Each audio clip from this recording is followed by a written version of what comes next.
Introduction to Includes method in JavaScript. Includes is a built-in JavaScript function that checks if an array contains a specific element. The method returns a Boolean value, true if the element is found, false if not.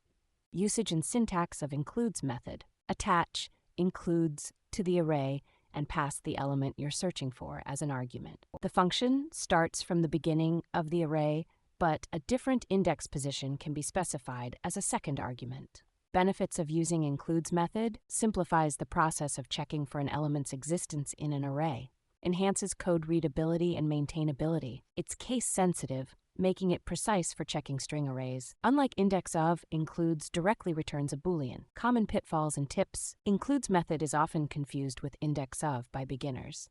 It doesn't work with nested arrays. To check nested arrays, flatten the array using methods like reduce or flat, or use a loop to check each subarray individually. Includes uses the same value 0 algorithm, meaning it considers nan equal to nan, unlike index of.